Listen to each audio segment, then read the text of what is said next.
Hello बच्चों, आप सबका स्वागत है मेरे फिजिक्स ग्रुप में, फिजिक्स चैनल में, जिसका नाम है फिजिक्स सूत्र। और आज हम लेक्चर नंबर 4 करने जा रहे हैं, जिसमें हम लोग न्यूमेरिकल्स करेंगे। न्यूमेरिकल्स से पहले मैं आपको कुछ थ्योरेटिकल क्वेश्चंस कराना चाहूंगा, जो कुछ इस प्रकार से। सबसे पहले बोर्ड में क्वेश्चन आता है कि what does E vector is equal to limited. अब यहाँ पे लिमिट है, लिमिट लगी हुई, Q naught tends to zero, F upon Q naught signifies. इसका मतलब क्या होता है?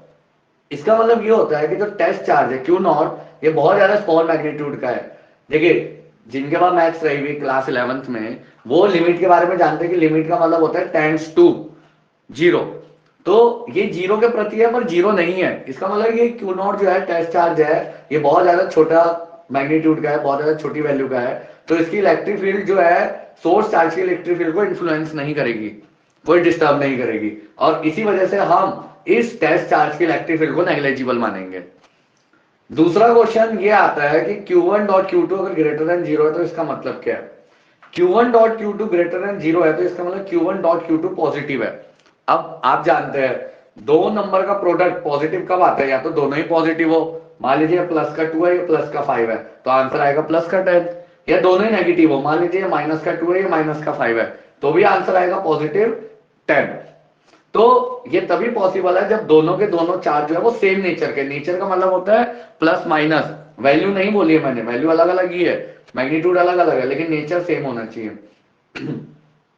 या तो दोनों ही पॉजिटिव हो या दोनों ही नेगेटिव हो, जिसकी वजह से दोनों का प्रोडक्ट जो है वो पॉजिटिव आना चाहिए।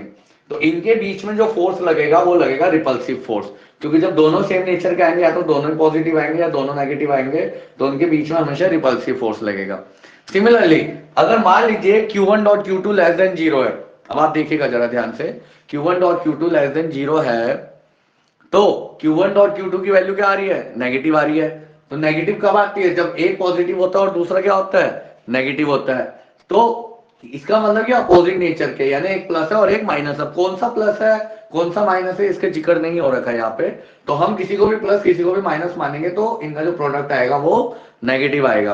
अब नेगेटिव प्रोडक्ट की वजह से इनके बीच में जो फोर्स लगेगा वो हमेशा लगेगा आपके पास अट्रैक्टिव फोर्स। कैसा फोर्स लगेगा बच्चों? Attractive force. अब ये तो है कुछ थ्योरेटिकल क्वेश्चन, तो आज हम न्यूमेरिकल करने वाले हैं electric field lines, electric force के ऊपर। और हम लोग न्यूमेरिकल करेंगे कि हमारे पास मान लो कोई चार्ज का सिस्टम है, तो उसमें कैसे फोर्स लगेगा, कैसे उसमें इलेक्ट्रिक फील्ड निकलेगी, ये सब। तो सबसे पहले मैं आपको कुछ एक दो क्वेश्चन कराना चाहूंगा, देखेंगे आप सब बोर्ड की तरफ प्लीज। देखिए, मान लीजिए आपके पास क्वेश्चन ये है कि मान लीजिए आपके पास कोई इनफाइनाइट नंबर ऑफ चार्जेस है, इनफाइनाइट नंबर ऑफ चार्जेस है और सब आइडेंटिकल है, there are identical infinite number of charges. ठीक है, तो सबके चार्ज जो होंगे वो सेम होंगे। मान लीजिए सबके चार्ज जो है वो सेम होंगे। अच्छा, मैं आपको फाइनाइट वाला नहीं करा रहा हूं, क्योंकि फाइनाइट वाला आप लोग कर लेंगे। आप इनफाइनाइट वाला सीखे, जो बोर्ड में भी आया हुआ है और आप लोगों से नहीं होता है। तो देखेंगे जरा ध्यान से। सपोज कर लीजिए आपके पास आइडेंटिकल चार्ज है इनफाइनाइट नंबर के, इन्फिनिटी तक वो फैले हुए है ऑन एक्स एक्सिस। किसके ऊपर है वो? एक्स एक्सिस के ऊपर है। अब मान लो एक्स एक्सिस पे पहले वाले चार्ज की डिस्टेंस है 1 सेंटीमीटर, दूसरे वाले की है 2 सेंटीमीटर, तीसरे वाले की है 4 सेंटीमीटर, चौथे वाले की है 8 सेंटीमीटर, और इस तरह से सो ऑन ये चलता जा रहा है। अब जरा ध्यान से देखिएगा, हमें फोर्स निकालना है, हमें दो बातें निकालनी है, calculate force and electric field. ये दोनों निकालना है एट ओरिजिन, ओरिजिन पे निकालना है। तो एक ऐसा क्वेश्चन भी आता है कि ओरिजिन पे फोर्स निकालो और इलेक्ट्रिक फील्ड निकालो। मान लीजिए ओरिजिन पे एक चार्ज रखा हुआ छोटा क्यू, ओरिजिन पे एक चार्ज रखा हुआ छोटा क्यू। तो जरा ध्यान से देखेंगे बच्चों, सबसे पहले हम लोग निकालेंगे फोर्स के बारे में। तो जरा इधर देखेंगे प्लीज, फोर्स देखिए बेटा। फोर्स निकालने के लिए हम लोग हमेशा टेस्ट और सोर्स का कॉम्बिनेशन बिठाते हैं।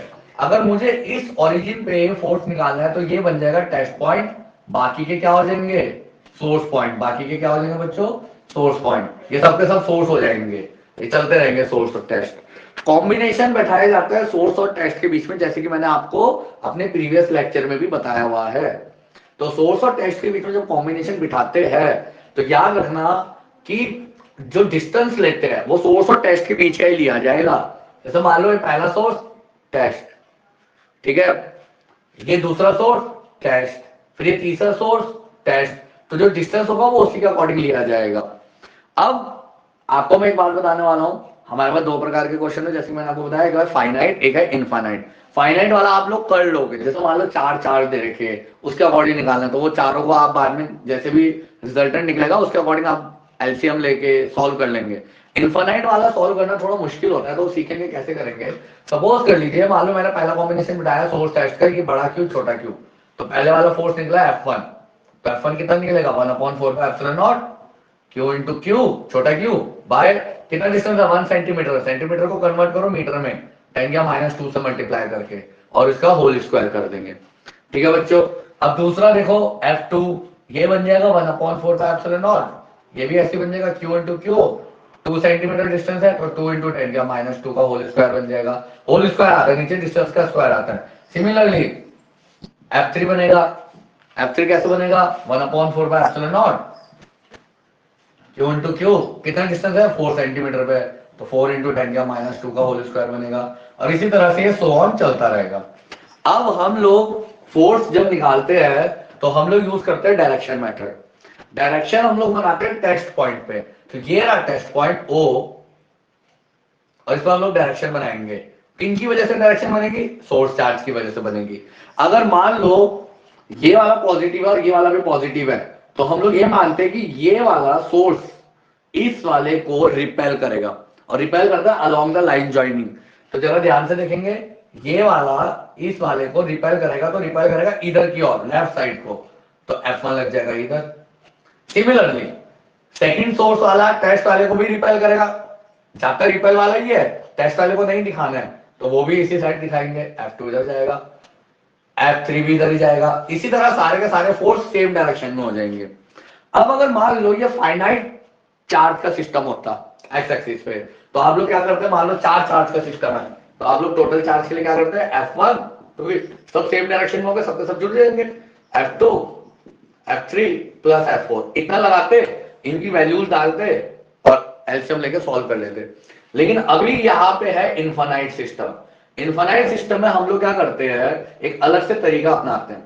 सब फोर्सेस में एक चीज कॉमन है, 1/4 कॉमन है पहला, दूसरा क्या कॉमन है, क्यू इंटू क्यू कॉमन है, नीचे 10⁻² का होल स्क्वायर करोगे तो 10⁻⁴ कॉमन है, अंदर बन जाएगा 1/1 का स्क्वायर, 1/2 का स्क्वायर, 1/4 का स्क्वायर प्लस 1 अगला 80 है तो 1/8 का स्क्वायर एंड सो ऑन। और ये जितने भी डिस्टेंस है ये सबके सब मीटर में है, याद रखिएगा ये मीटर में है। और एक बात और बता दूं, अगर ये फाइनाइट का होता तो आप इसको यहीं तक स्टॉप करते, इनके स्क्वायर करते, एलसीएम लेते और आंसर आ जाता। लेकिन अभी ये फाइनाइट नहीं है, इनफाइनाइट है, तो इसको कैसे सॉल्व करेंगे, तो जरा ध्यान से देखिएगा बच्चों। तो F टोटल आएगा 1/4 क्यू इंटू क्यू 10⁴ ऊपर चल जाएगा, यहाँ पे बचेगा 1/1, 1/2 का स्क्वायर 4, 1/4 का स्क्वायर 16, 1/8 का स्क्वायर 64 एंड सो ऑन। अब देखिए, जब भी कोई ऐसा क्वेश्चन बनता है तो याद रखिएगा हमेशा इसमें बनता है जीपी, हमेशा इसमें क्या बनता है GP, always form GP. GP क्या होती है, जीपी होती है ज्योमेट्रिक प्रोग्रेशन। ज्योमेट्रिक प्रोग्रेशन ऐसे समझिए जैसे एपी होता था, एपी होता था अर्थमेटिक प्रोग्रेशन। अर्थमेटिक प्रोग्रेशन में क्या होता था, वही same first term, second term, third term, fourth term, और उनके बीच में एक चीज आती थी कॉमन डिफरेंस एपी में, जो आपने क्लास 10th में सीखा है। लेकिन जिन बच्चों को बायो है, जिन्होंने मैथ्स नहीं लिया 11th में, उन्होंने ये जीपी को मिस करा है, क्योंकि उनके पास कोर्स में जीपी का कोई कॉन्सेप्ट था ही नहीं, 11th में भी नहीं था। तो इसमें हम लोग ये मानते हैं कि जीपी को सॉल्व करने का तरीका होता है। जीपी को सॉल्व कैसे करते हैं, होता वही है, इसमें भी वही first term A1, second term A2, सब कुछ सो ऑन ऐसे ही चलता है। लेकिन इसमें एक चीज होती है जिसको हम बोलते हैं common ratio, R, common ratio. इसमें कॉमन डिफरेंस नहीं होता बच्चों, इसमें कॉमन रेशियो होता है, जो होता है A2/A1, A3/A2, सब कॉन्जिक्यूटिव टर्म्स का रेशियो होता है। A4/A3, ये मत करिएगा A4/A1 कर दिया, तो कॉमन रेशियो निकालने का तरीका होता है second term upon first term. तो सेकंड टर्म कितना आया 1/4, फर्स्ट टर्म कितना आया 1/1, वो तो 1 ही हो गया, तो कॉमन रेशियो आ गया 1/4। अब ये इंफिनिटी वाला कॉन्सेप्ट है, तो इसमें लगेगा S इंफिनिटी। जीपी का इंफिनिटी के दो फॉर्मूले होते हैं, एक होता है A/1 - R, और एक होता है a upon r minus one, जरा समझिएगा please, a upon r minus one. ये कब लगाते हैं a upon one minus r? जब r की वैल्यू वन से छोटी होती है। जब r की वैल्यू अगर वन से छोटी है तो ये वाला फॉर्मूला लगाओ, और जब r की वैल्यू वन से बड़ी होती है तो ये वाला फॉर्मूला लगाओ। अभी यहाँ r की वैल्यू कैसी है, 1/4 है ना, तो वन से छोटी है, तो वन से छोटी है तो ये वाला फॉर्मूला लगेगा ऊपर वाला। तो f टोटल कितना आ जाएगा, 1/4 क्यू क्यू इंटू 10 की पावर 4। f इंफिनिटी लगाओ जरा यहाँ पे, a का मतलब है फर्स्ट टर्म, a का मतलब क्या है यहाँ पे, फर्स्ट टर्म। तो जब फर्स्ट टर्म लिखेंगे कितना है, 1/1 1 अपॉन 1 माइनस r कितना आया 1/4, तो 1/4। व्हाट इज द एलसीएम, तो f नेट कितना आएगा 1/4 क्यू क्यू इंटू 10 की पावर 4। एलसीएम आएगा नीचे 4 माइनस 1 3, यहाँ पे 1 बनेगा। तो जब आप इसको सॉल्व करोगे तो f टोटल कितना आएगा 1/4, ये 4 ऊपर चला जाएगा तो 4 क्यू क्यू बाई 3 इंटू 10 की पावर 4। ये आएगा टोटल फोर्स। जो भी आंसर आएगा ये आपके पास टोटल फोर्स का फॉर्मूला आएगा, और ये आएगा न्यूटन में। ठीक है बच्चों, तो इस तरह से हम लोग इस क्वेश्चन में टोटल फोर्स निकाल सकते हैं। अब अगर टोटल फोर्स नहीं पूछा, डायरेक्ट इलेक्ट्रिक फील्ड पूछी है, वो भी इसी तरह निकालेंगे। लेकिन इलेक्ट्रिक फील्ड में क्या होगा, जो टेस्ट चार्ज है वो नहीं लेंगे, क्योंकि वो टेस्ट चार्ज के ऊपर डिपेंड नहीं करता, यानी इसमें छोटा क्यू नहीं आएगा। लेकिन मैं दो बातें पूछी थी, तो मैं इलेक्ट्रिक फील्ड निकालने के लिए इतना बड़ा कॉन्सेप्ट नहीं लगाऊंगा, मैं इसी टोटल फोर्स को सॉल्व करूंगा। जरा ध्यान से देखिएगा बच्चों, मैं इसी टोटल फोर्स को सॉल्व करूंगा कुछ इस तरह से। हम लोग जानते हैं इलेक्ट्रिक फील्ड का एक फॉर्मूला होता है total force upon test charge. तो मैं टेस्ट चार्ज से अगर इसको डिवाइड कर दूं तो यहाँ क्या बचेगा, 1/4 क्यू 4Q बाई 3 इंटू 10 की पावर 4 न्यूटन पर कूलम। इस तरह से इसको सॉल्व कर लिया जाएगा।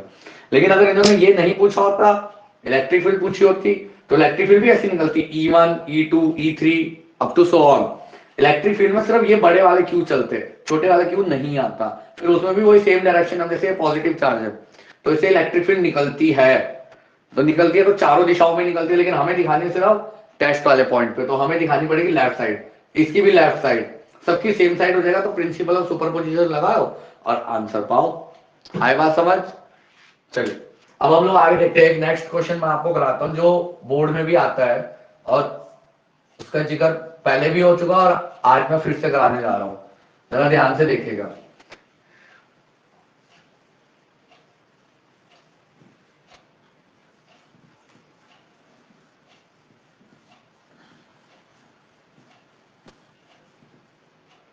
मान लीजिए आपके पास क्या है, सुनिएगा बच्चों, कि हमारे पास एक स्क्वायर सिस्टम है, स्क्वायर सिस्टम, और उस पर चार्जेस रखे हुए।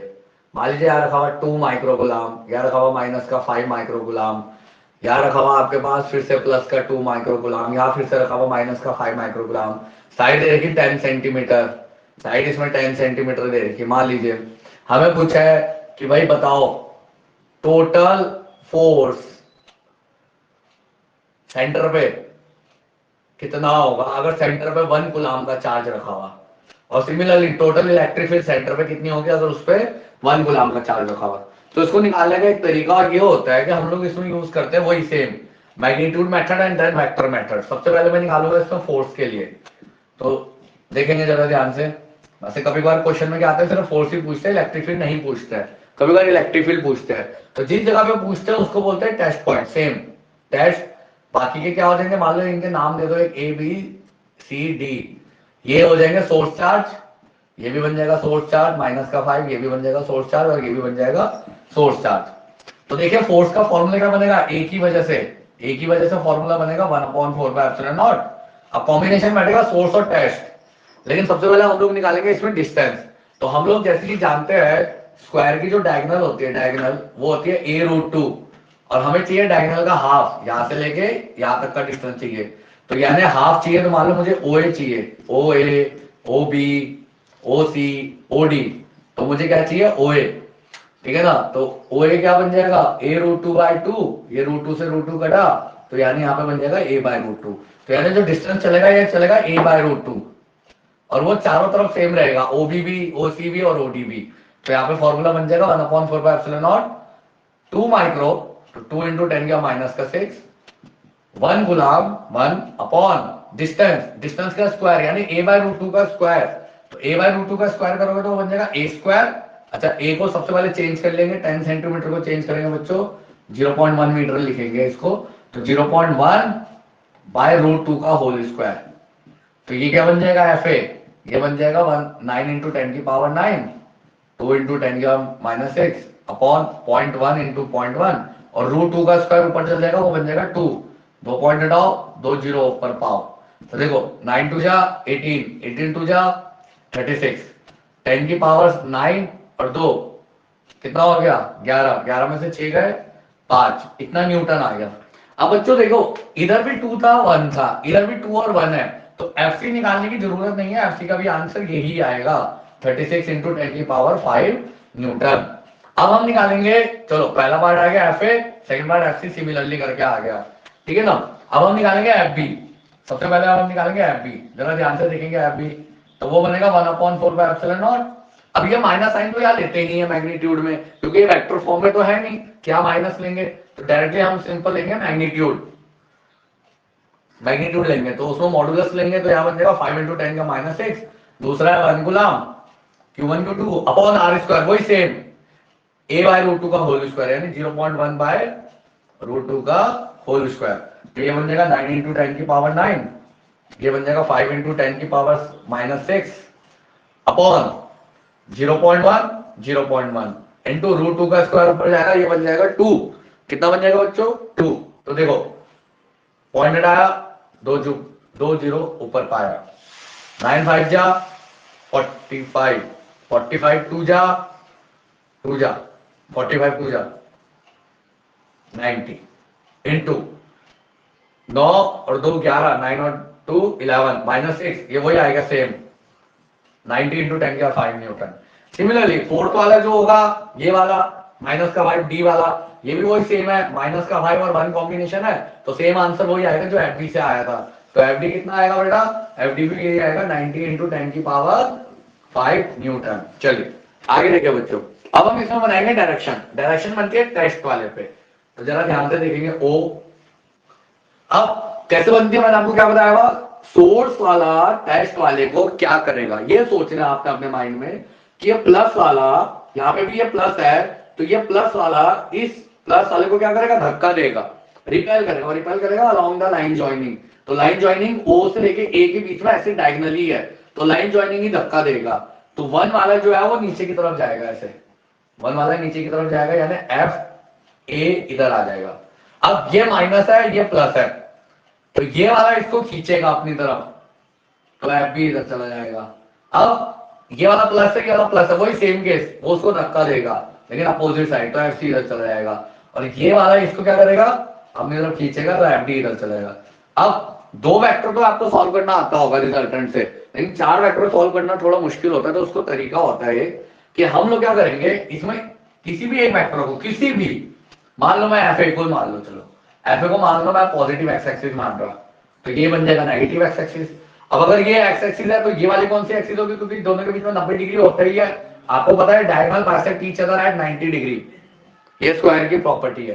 तो अगर ये वाई एक्सिस होगा तो ये नेगेटिव वाई एक्सिस होगा। तो हम लोग क्या करेंगे, सबसे पहले एक्स एक्सिस पे फोर्स निकालेंगे। तो एक्स एक्सिस पे फोर्स कितना आएगा जरा ध्यान से देखिए। अब ये अगर मैंने पॉजिटिव साइड माना तो एफ ए को पॉजिटिव, वेक्टर में ये चीज अपोजिट हो गई तो एफ सी बन जाएगा नेगेटिव। आपको पता है वेक्टर में कोई चीज अपोजिट हो जाता है तो वो नेगेटिव चला जाता है। तो F A minus F C, हम जानते हैं एफ ए और एफ सी दोनों बराबर है, एफ ए और एफ सी जो आप देख रहे हो ये दोनों इक्वल है, तो ये आंसर आ जाएगा 0।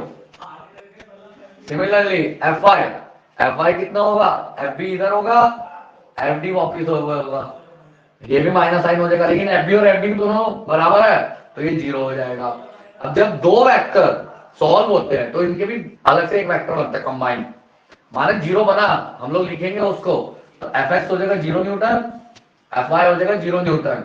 अब इनके बीच का एक रिजल्टेंट निकालेंगे, और ये भी माना हमने कि वो आएगा under root F X square plus F Y square. वैसे 2ab cos थीटा भी होता है, cos 90 0 हो गया क्योंकि 2 वेक्टर के बीच में 90 डिग्री है, तो ये 0 आएगा, ठीक है। लेकिन आपको बोर्ड में क्या करना है, इसको सॉल्व करके तो दिखाना ही पड़ेगा बच्चों, क्योंकि बोर्ड में आपके पास जितना भी आप उसको क्वेश्चन को एक्सप्लेन करके दोगे, उतने आपको नंबर मिलेंगे। लेकिन अगर ये बात कंपटीशन की है तो कंपटीशन में हम लोग बच्चों को ऐसे सिखाते हैं कि मान लीजिए इधर चार्ज है कुछ, इधर चार्ज वही सेम चार्ज है, नेचर भी सेम है, नेचर भी सेम है, अपोजिट डायगोनली नेचर भी सेम है। मान लो अगर इधर +2 है तो इधर भी +2, इधर -5 है तो इधर -5, दोनों सेम है, तो हमेशा सेंटर पे फोर्स 0 आता है। सेंटर पे फोर्स 0 आता है तो सिमिलरली इलेक्ट्रिक फील्ड भी 0 आती है। तो अगर आपको बोर्ड में क्वेश्चन आता है ये इलेक्ट्रिक फील्ड के लिए, तो हम लोग ये वाला 1 नहीं लेते, बाकी पूरा मेथड सेम है, 1 नहीं लेते, सेम मेथड है, वही EX EY करते, EA - EC EB - ED, answer 0 ही आता। लेकिन अगर मान लो कॉम्पिटिशन में क्वेश्चन आया तो आपको डायरेक्ट R1 करके ही सेंटर पे फोर्स 0 लगाना है। लेकिन अगर मान लो एक साइड +2 है और एक साइड -2 है, एक साइड -5 है, ये दूसरी साइड +5 है, तब ये क्वेश्चन कैसे करेंगे? तो देखेंगे, अब मैं इस क्वेश्चन को थोड़ा सा मॉडिफाई कर रहा हूँ, कुछ नहीं छेड़ूंगा। अच्छा यहाँ पे इलेक्ट्रिक फील्ड भी बता देता हूँ आपको, air electric field is also 0, मैं यहाँ लिख देता हूँ, electric field is also 0 Newton. क्यों? क्योंकि सेंटर पे इलेक्ट्रिक फील्ड भी 0 आएगा, क्योंकि डायगोनल मैंने जैसे आपको बताया, डायगोनल पे जो अपोजिट चार्ज होता है अगर सेम है, सेम नेचर के है, तो इलेक्ट्रिक फील्ड भी 0, फोर्स भी 0। समझ आया बच्चों यहाँ तक? अब मैं इसी क्वेश्चन को थोड़ा मॉडिफाई कर रहा हूँ। मैं क्या कर रहा हूँ, यहाँ पे प्लस है, यहाँ मैंने ले लिया माइनस, यहाँ माइनस है, यहाँ ले लिया प्लस, मैंने अपोजिट कर दिया। मैग्नीट्यूड में तो चलो प्लस माइनस लेते ही नहीं है, तो इसको तो आप रहने दीजिए। बचा क्या, क्या बचेगी डायरेक्शन। अब डायरेक्शन के अकॉर्डिंग हम लोग निकालना सीखेंगे, हम लोग यहाँ से सीखते हैं। चलिए अब हम क्वेश्चन को यहाँ से सीखेंगे, इसी क्वेश्चन को, इसमें 0 नहीं आएगा, आप लोग देखना इसमें 0 नहीं आएगा, जरा ध्यान से देखिएगा। अब हम सेंटर को देखेंगे फिर से।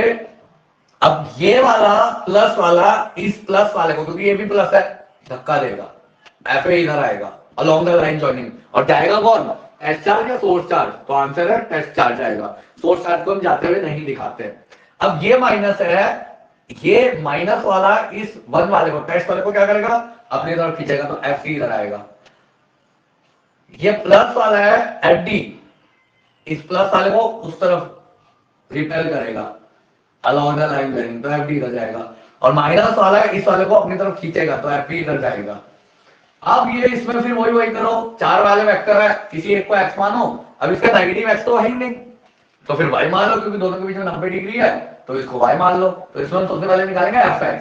अब fx कैसे निकालेंगे? जैसे देखो पहले वाले क्वेश्चन में हमने क्या करा, एक x एक्सिस पे था तो दूसरा नेगेटिव x एक्सिस पे था, तो हमने माइनस साइन कर दिया। लेकिन अब यार दोनों सेम डायरेक्शन में है, तो दोनों को प्लस कर देंगे, fa plus fc, fa 36, fc भी 36, 10 की 5 कॉमन, तो 36 हो जाएगा, 72 into 10 की पावर 5 न्यूटन। सिमिलरली Fi निकालेंगे, Fi क्या होगा, Fb प्लस Fd, तो वो कितना आएगा, देखो वो भी जुड़ जाएगा, यहाँ 90 है, यहाँ भी 90 है, तो यहाँ पे बन जाएगा 180 into 10 की पावर 5 न्यूटन। और इनके बीच में रिजल्टेंट बनेगा बच्चों, तो वो बनेगा fx square plus fi square. जब आप इनको सॉल्व करोगे तो 72 है, तो 180 है, 10 की पावर 5 तो इधर भी कॉमन आ जाएगा, अंदर बन जाएगा 72 का स्क्वायर प्लस 180 का स्क्वायर। आप इसे सॉल्व कर लीजिए, चाहे तो अंडर रूट में छोड़ दीजिएगा, जो भी आंसर आएगा न्यूटन में, बस ठीक है। और इलेक्ट्रिक फील्ड निकालने को आपका अगर ऐसी, तो इलेक्ट्रिक फील्ड भी ऐसी करते हैं। इलेक्ट्रिक फील्ड के लिए बस ये 1 नहीं लेते, किसी में भी 1 नहीं लेते, उसमें भी फिर यही करेंगे, EX EY और E रिजल्टेंट। तो ये अब आप लोग करेंगे, और इलेक्ट्रिक फील्ड का आंसर आप लोग मुझे कमेंट करके बताएंगे कि इलेक्ट्रिक फील्ड का आंसर कितना आ रहा है, तब मैं आपको उसमें कमेंट करके, और नहीं तो मैं आपको एक बार इसका सॉल्यूशन करा के आपको बता दूंगा कि इलेक्ट्रिक फील्ड कैसे निकलेगी। लेकिन मैं आपको बता दूं इलेक्ट्रिक फील्ड बहुत सिंपल होती है। अगर दो अपोजिट चार्ज है सेम नेचर के, तब तो 0 सेंटर पे, पर नहीं है कुछ और है, वैल्यू सेम है लेकिन नेचर अलग है, तब 0 नहीं आएगा, तब कुछ ना कुछ वैल्यू आएगी ही आएगी। तो ये वाला आप कंठस्थ कर लीजिए कि आपको फोर्स और इलेक्ट्रिक फील्ड डायरेक्टली 0 नहीं बताना है इसमें, ठीक है बच्चों, आया समझ? चलिए अब आपको ये 2-3 न्यूमेरिकल जो मैंने आपको आज कराया है, ये आप जरा ध्यान से कर लीजिए, क्योंकि बोर्ड से रिलेटेड न्यूमेरिकल्स है जो आपको करने हैं। आगे हम लेक्चर में सीखने वाला है इलेक्ट्रिक डायपोल के बारे में, इलेक्ट्रिक डायपोल से कितनी एक्सियल लाइन बनती है, कितनी एक्सियल लाइन पे कितनी इलेक्ट्रिक फील्ड बनती है, कितनी इक्वेटोरियल पे इलेक्ट्रिक फील्ड लाइन बनती है, कितना टॉर्क लगता है इलेक्ट्रिक डायपोल में, जो बोर्ड से रिलेटेड है। तो अगर आपको मेरा ये लेक्चर पसंद आया है तो प्लीज लाइक करिए, कमेंट करिए, सब्सक्राइब करिए और आगे फॉरवर्ड भी करिए, ताकि और बच्चों को भी ये सुविधा मिल सके कि जो मैं पढ़ा रहा हूँ उन बच्चों तक वो चीज पहुंच सके। वैसे भी बोर्ड की डेट शीट आ ही गई है, तो मैं आपको क्लियर बताऊं कि यहाँ पे हम लोगों को तैयारी करनी है बोर्ड के according. So please, thank you.